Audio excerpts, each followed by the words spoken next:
Welcome back to the Best Start Guide. It is day 109, and we're coming up toward the event, the end of the Hero's Path. So I have just enough points to claim it. I'm going to claim it right now. Perfect Soul. There we go. Feels good. We did it. Now, I need to say something. I could not have done this without a little program called RSL Helper. A program I'd love to show you guys, but unfortunately OBS Studio doesn't like it when I try to run those two things together. So I can't run this with RSL Helper, but what I can show you is what RSL Helper basically does. So it'll run campaign for you, and it will swap out champions whenever you want it to do so. You can set a little threshold for level 6, for example. On stage 12-3, you want your 1-star units to have a threshold of level 6, 2-star level 6, because that's where 12-3 is going to take them, as long as you have the XP doubler active. If it's not active, then it's going to be half of that. I think it only takes you level 3 or 4. So you really want XP doubler active. It can cost a little bit of gems. And basically, RSL Helper will see that you hit the threshold of 6, and then it'll immediately move on to your next group. Maybe you have a bunch of 2-stars ready. Maybe you don't. Maybe you have a bunch of 3-stars that you wanted to bring to, say, level 12. That's the next threshold. So I'd put in the 3-stars. So I'd say your 1-stars threshold level 6. 2-stars, level 6, 3-stars, level 12, and 4-stars, level 12. I say this because the default in RSL Helper seems to be a little wonky. It wants the default for your 1-stars to be level 9 and your 2-stars to be level 7, and I just find that horribly inefficient. So I'd say you want it to be 6, 6, 12, 12. And then my 5-stars, I usually take them all the way to level 28 or 30. I'll usually take them to 28 in the tavern, which is what you'll frequently see me doing with my 5-star food. So I have enough for one more 6-star. I thought I was going to have to do this for the points, but I guess I'm not. Unless I want to go after a few extra points. I mean, I can now try to amass points for other things, but honestly, I'm exhausted even using RSL Helper. There's a lot of stopping to do a little bit of account management that isn't handled.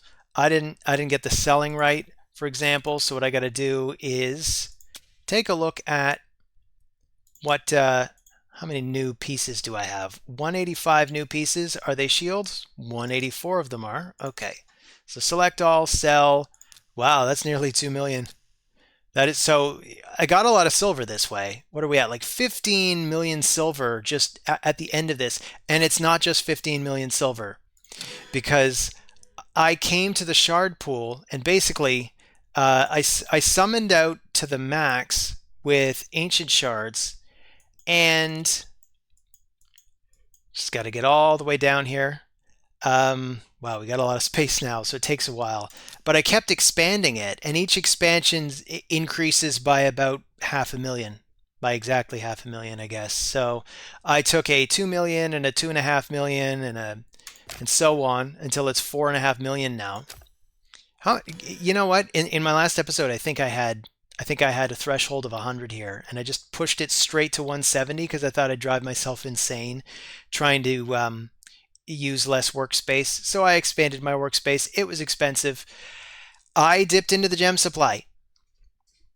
At the start of this, I think we had something like 6,300 gems, and now we got 3,100. So that was about half the remaining gems, which is not so bad.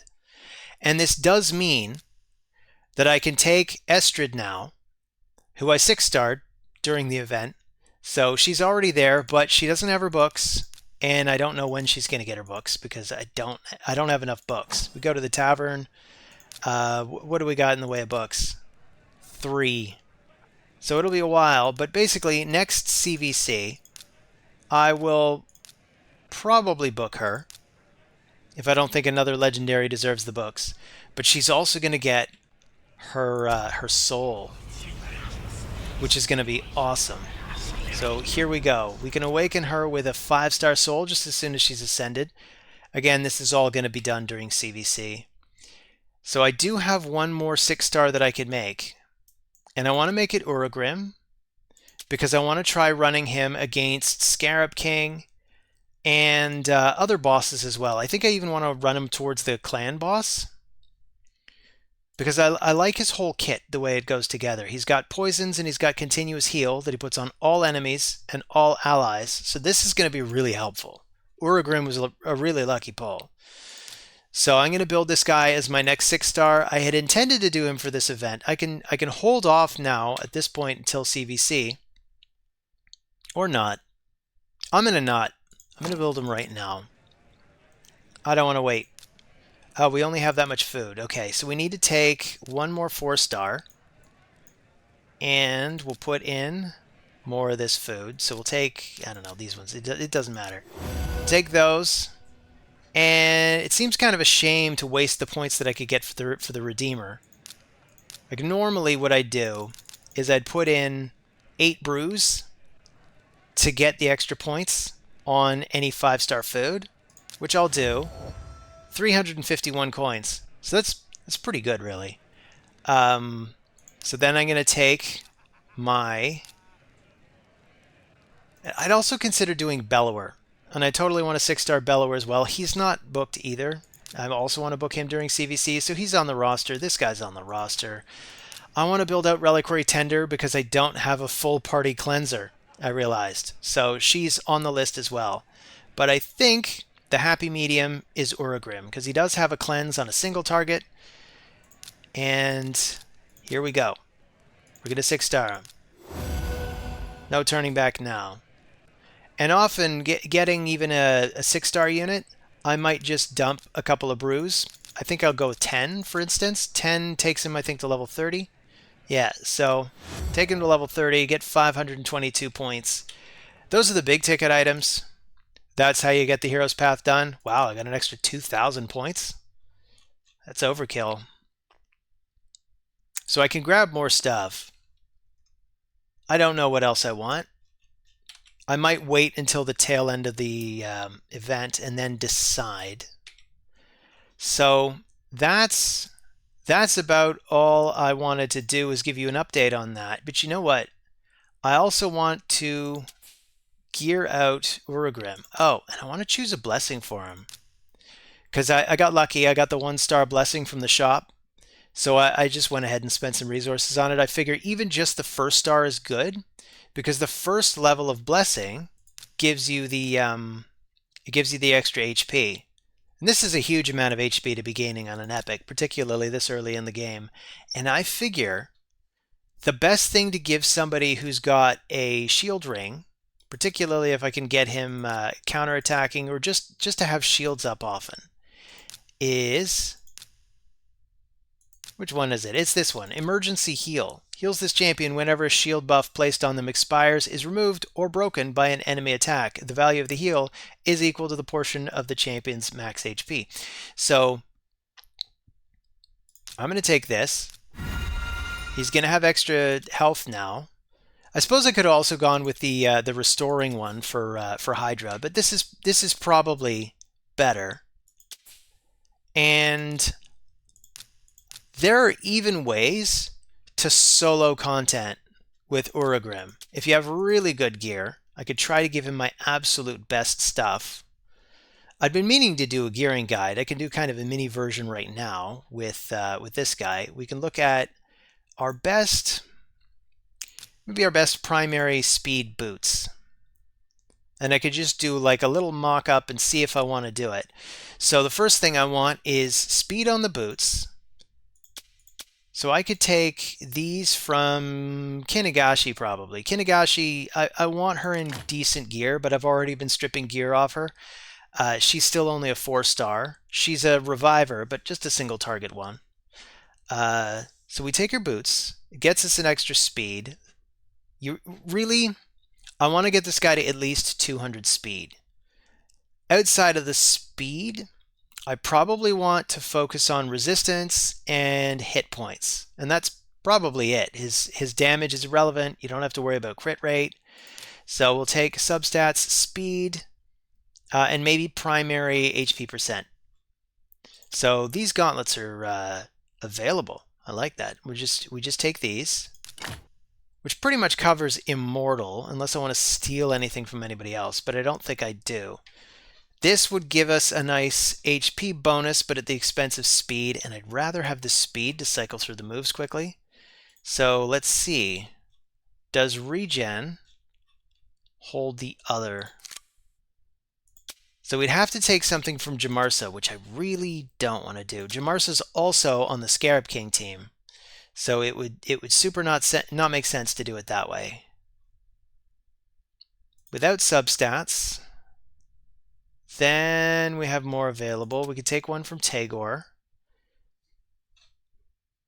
Don't know if I love that idea, but you know, this is just a mock-up, so why not? We can go back to Immortal, and I think if I want to stick with speed, we could also look at the one from Bivold. Bivold's does have a bit of speed, but what that means is basically I have to figure out where I'm going to get the regen pieces from. But we could take this off and look at just the top 3 pieces now. So, and you know what? We could prioritize by speed. If I want them to be as fast as possible, we take the absolute fastest pieces. So this one is the fastest that's available. This one is a little faster that we could take from Tagore. Maybe it's worth it. You know what? I might even force Tagore to find new gear, and instead focus my best stuff on Uragrim and Jamarsa. Tagore can have third pick. So defense percent is not bad either if I'm looking for something to just put in this slot, even though I'd greatly prefer for it to be HP percent. I don't think his healing is always based on his max HP, but if he's healing himself, it definitely is. So let's go with... Oh, he'll need accuracy too. This is a good consideration. Of course, if you want to place the poisons, he actually needs accuracy. So, you know what? Better take the accuracy chest. I think that might be the best one that's here. There aren't a lot of options. So, helmet. I'm not really seeing a lot of helmets at all. Really, Jamarsa's got the only one that's got speed on it, so I may have to settle for something that doesn't have speed on it.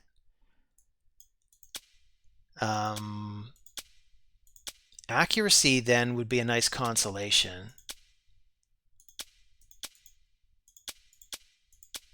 So we could try this piece. See if we get lucky on accuracy. And again, this is also stuff that probably I should be doing during CVC. Hey, look at that. Look at that, we just got a ton of accuracy. So this will do. So we're at 182 speed. That's pretty good, really. And we can build towards the banner so that we can have the extra speed too.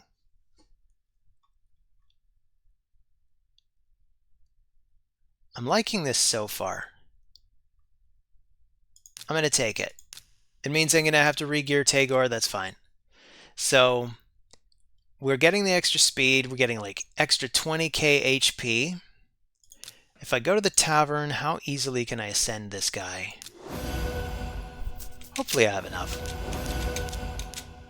Just bang on that space bar. Thanks to whoever it is out there that told me about banging on the space bar during Ascension. Greatly improves my life. Look at all the time I just saved by doing it that way. So let's see. I wanted speed on the banner, right? So we could try... Do any of these have accuracy? Because that's another thing we need. That might actually be more important.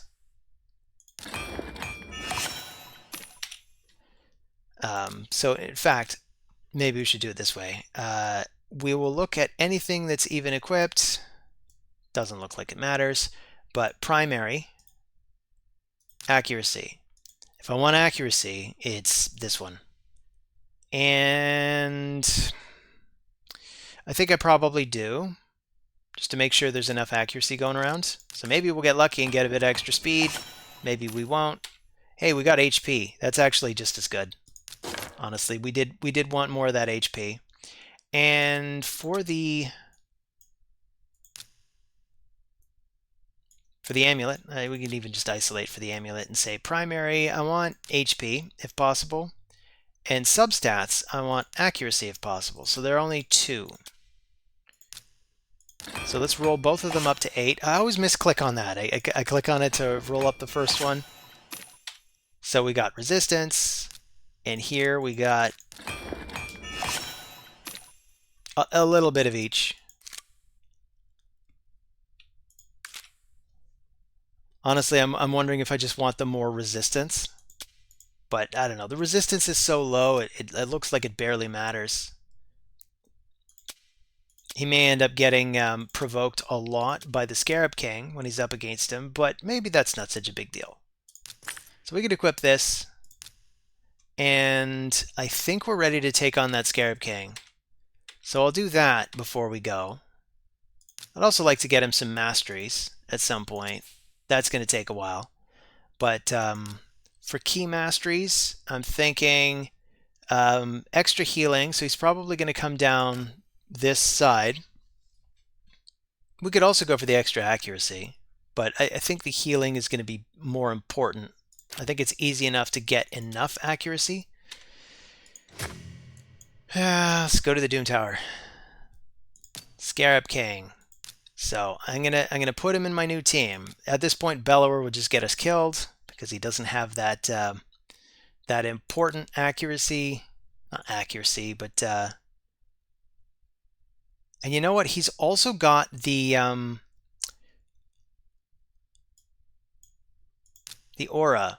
He's got a 20% speed boost aura, and I think with the aura, that actually makes him 200 speed. So that's kind of fun. So maybe we'll do it this way. We will flip them on Scarab King. I'm going to put Uragrim first. I'm going to put her last. Maybe it doesn't matter. Maybe we're actually better off with the defense aura. I don't know. I am certainly willing to try it out once. Try anything once. So let's go in. See how it does.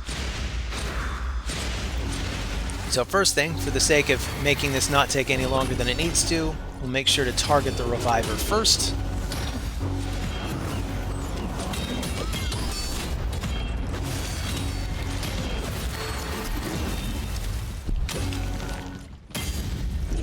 Now Jamarsa is in regen, and Uragrim's in regen. So these two hopefully will be able to just kind of keep their own HP topped up as much as they need to, and not die. Kale is still in lifesteal, so whenever he does big hits, he's just going to steal back life. And Xeno pretty much can't die. Often she'll get to the point where she gets knocked down to 0 HP, but because of her passive, she'll then just get restored to 50%, and then slowly get whittled down by the boss again. But she pretty much doesn't die. I say pretty much because I have seen her die before, so it can happen. But with Jamarsa, she'll get right back up.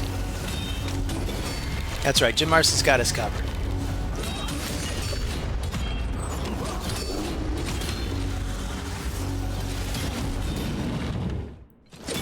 You can already see Uragrim putting out some of those poisons. At least I think that was Uragrim putting out the poisons.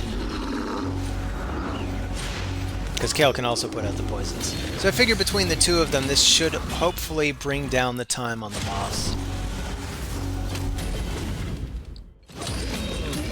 So I don't know, what do you guys think? Did I make the right choice by making Uragrim next? Because I was considering a bunch of champions. As I mentioned, I considered Bellower. I was even considering to still do Shield Guard. Actually, here's a question for all you out there. All you, like, I don't know, the two of you that actually comment. You think it's still worth building Shield Guard? You want to see me build Shield Guard? Because I'd be willing to do it. People want to see Shield Guard in action, particularly on a best start guide, because you're guaranteed to have Shield Guard. That's the one good thing about him. I cannot guarantee you will ever pull an Uragrim. I can guarantee you will pull a Void Epic at some point. You will get a Void Epic. I can't... There's no way of predicting which one it's going to be. I don't think there are any guaranteed Void Epics in this game, but there are guaranteed Void Legendaries, which is interesting. We're still on track to get Vizix on month 9, but that's a long ways in. And you know what? I've basically just shown you what not to do. I realize this fight is completely unwinnable now. So yeah, here, this is a cautionary tale. We'll pretend I did this on purpose. Because Uragrim puts out all of those passive heals, they get stolen by the Scarab King. So what's going to end up happening is the Scarab King is basically just going to constantly rip them off. There is a way to run him and not have that happen, but basically Uragrim has to not ever use the Bizarre Vapors. So we have to just turn this off so that the continuous heals can't get stolen by the Scarab King, because that's going to just completely kill us. So instead, you're depending on the poisons from his A1, which are not, I mean, we could book this up to what, 25%, 45%, 50% with the Sniper Mastery. So that's about one big poison every time he uses his A1, which isn't terrible. But I mean, if you compare it to somebody like, I don't know, even Kale. Kale gets, well, he gets the small version of the poison, right, on his A1. So I guess Uragrim's A1 is ever so slightly better, but then Kale's going to be able to switch to Disintegrate. I don't know, between the two of them, they're pretty good. But honestly, Frozen Banshee would have been a better choice. So maybe Uragrim was not a good choice for this. However, I maintain Uragrim is going to be a good choice for Hydra, and he's going to be a good choice for Clan Boss. I mean, Hydra is a Clan Boss, I guess. But yeah, I mean, I'm not going to run this again. It's too slow. But basically, you have to not let the boss take your regeneration buffs. So we don't have any keys for this yet. Now, oh, but you know what? Hydra Clash. So we can finish this. We wouldn't have got anything from that. We don't have a good enough team. I am going, one of these days, I'm going to do a one key Hydra team. We're not really there yet, but let's see. What are we getting? We're getting some Mithrala fragments. At this rate, if we get like 1 or 2 per week, I guess it'd take, what, over a year? So if we could get this clan to down normal, we could double the number of chests we get and cut the time in half. But anyway, look at this, 3 stone skin pieces, which is not going to amount to anything because 2 of them are weapons. So this is basically just 2 stone skin pieces. Not enough to get the stone skin bonus, but enough to give somebody plus HP and plus resistance. Maybe eventually I will have enough. For now, I did take some pieces off Bivald, or did I? I'm not sure. So Bivald, where are you, first of all? Bivald actually does have all of his gear.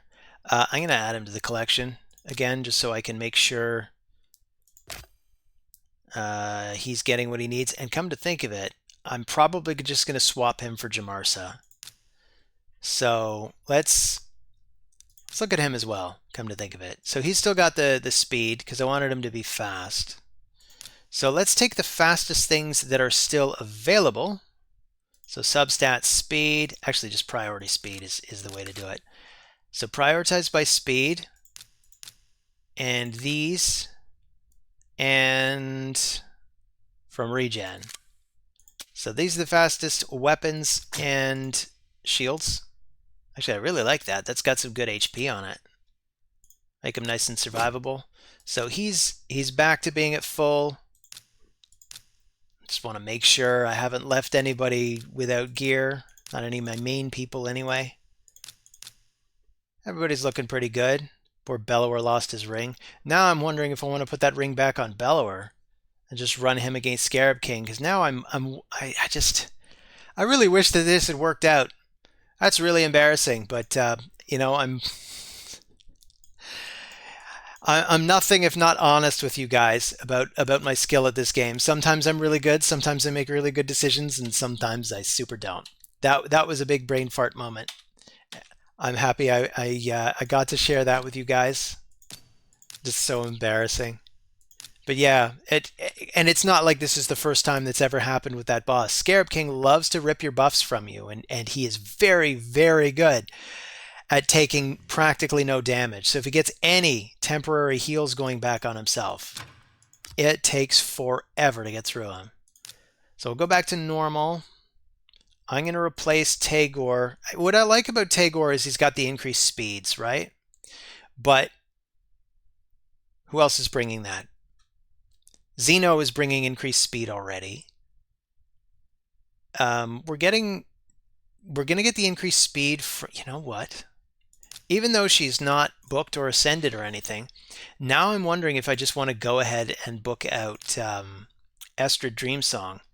I mean, I want to get her going in the arena as well, but right now she's going to be slower than my current speed lead, which is Diabolist still. But she's also going to be faster once she's fully ascended. And I've gone to the wrong section again. I'm sorry. It's actually a little bit harder to concentrate on the video and concentrate on making sense and keeping the instruction going while actually playing the game. It is just difficult to do both. And now I'm looking for a team that I can even beat. I mean, we can try. We could try this one. I don't know. I got my doubts. If I managed to slow down a little quicker, I might have been able to target the proper champion. But this would probably be okay. Probably. Okay, we got it.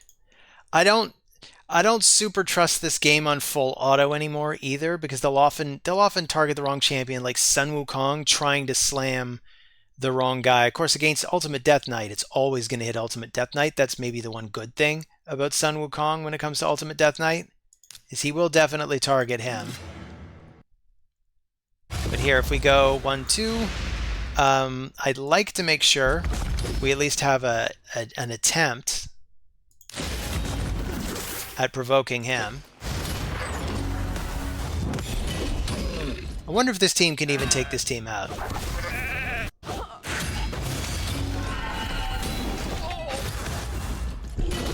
No, we got the provoke. So we got Seeker doing that work.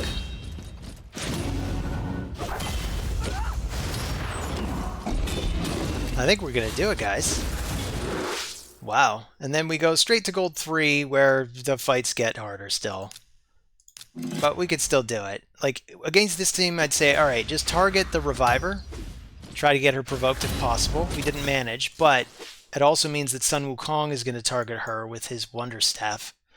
His Staff of Wonder. Anyway, I said I wanted to do Hydra, so I'm just going to do a Hydra fight. I'm going to do it without Eostrid.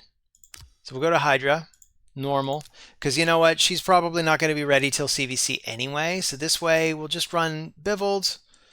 I do want to replace him with Jamarsa, so maybe we'll just do a little switcheroo here.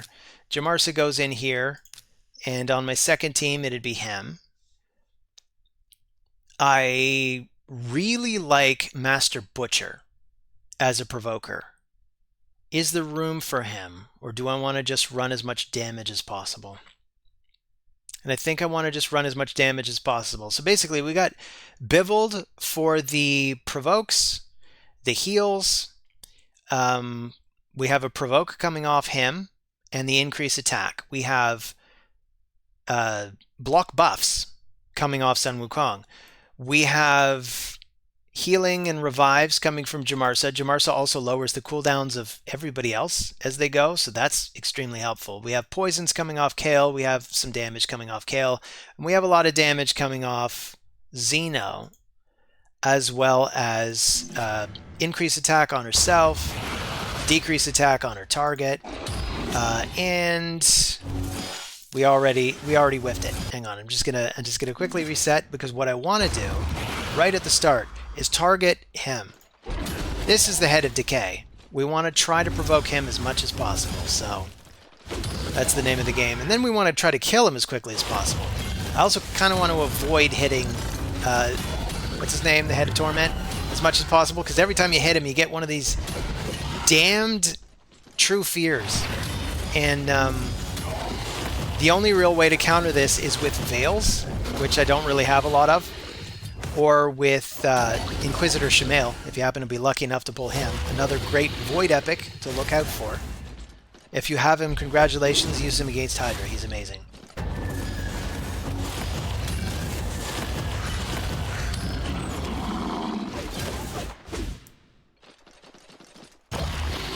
So much for the provokes. As the provoker dies, the provoke is gone. Which is why I suppose I'd prefer to have Bivald doing the provokes as much as well. Of course, now he's got this shell protection on. I'm still going to target him anyway. I want to take him out as quickly as possible. Another really good thing for Hydra is decrease attack, particularly if you're dealing with the Head of Wrath, which I think we're not. Yeah, Head of Wrath isn't here. So at least you don't have to worry about being slammed too hard. I won't even bother keeping this run if it's less than 1.6 million. Because you don't get a chest for less than 1.66 million. So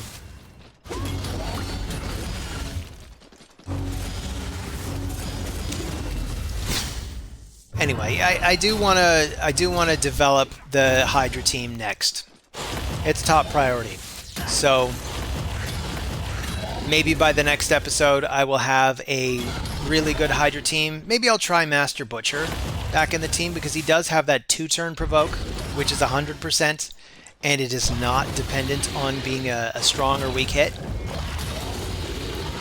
He just does it because it's not a hit, it's simply a provoke with increased attack on everybody. So that's handy. But again, if I can get 1.66 million, I might just save the run, because I don't want the headache of having to run this again and again. Oh, and I was talking about RSL Helper at the beginning of the episode.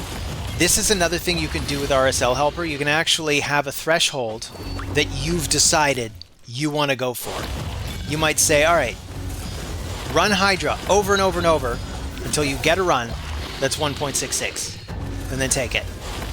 Or I could even make the threshold higher, because I don't have to be limited by my own patience, right? I could be limited by how many times can it be run in an entire night. And I could go to bed and say, run it until you get me 4.4 million. And see if that's possible. So maybe it runs at 100 times. Maybe it's possible, maybe it's not. With this team, I think it's probably not. Not without some major tweaking. Looks like it's going to make it to 1.66 though. Which means I'm tempted to just keep it. So there it is. So I will keep this run, but in future I would like to maybe replace somebody. Not clear who, but I'll probably replace Seeker, come to think of it. Because if I'm bringing in Eostrid, she's already got the increased attack and the increased speed, and she gets a free move, which also puts Weaken on everybody. And that's a lot of work. That's even more work than Seeker does.